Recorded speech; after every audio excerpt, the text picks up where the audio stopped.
நாளே இன்னைக்கு வட போச்சுங்கிற அளவுக்கு தான் நிறைய விஷயத்தை நம்ம பார்த்துக்கிட்டு இருக்கோம். அதை சொல்ல முடியாது. புரிஞ்சிருச்சு. இது வரைக்கும் யார் என்னை தொட்டதில்ல. போன மாசம் தானே நான் அடிச்சேன். அது போன மாசம். நான் சொல்றது இந்த மாசம். இது மன்மோகன் சிங் பிரதமர் இருக்கார்ல, அவரே ஒரு பேட்டியிலே சொன்னார். ஏதோ ஒரு பேட்டி கொடுக்கும்போது கேட்டாங்க அவர்கிட்ட, சார் நீங்கள் போன மாதம் அதை சொன்னீங்களே அப்படின்னா, இன்னொன்று அது போன மாதம் தட் இஸ் நான் சொன்னது இந்த மாதம்னு அவர் சொன்னார். இது அவர் சொன்னோடனே ஒருவேளை தெரிஞ்சு சொன்னாரா தெரியாமல் சொன்னாராங்கிறது எனக்கு தெரியல. ஆனால் அங்கே இருக்க நம்ம எம்பி எல்லாம் போயிருந்தவங்க, சார் இது எங்கள் ஊர் காமெடின்னு சொன்ன டைலாக் வாட்டி சொன்னாராம்.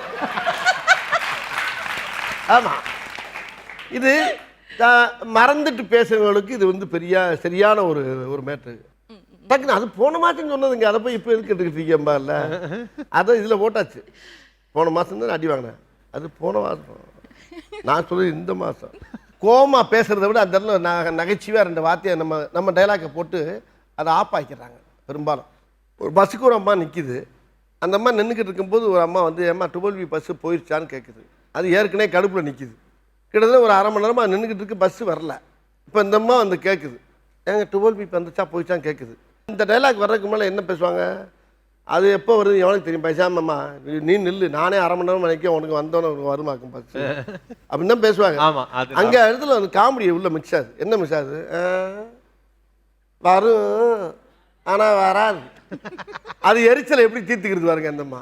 ஒன்று இந்தம்மா அங்கே டென்ஷனில் கொடுத்து, இன்னும் அந்த பொம்பளை கேட்டால் வடிவேல் மாதிரியே பேசி பதில் சொல்லுது.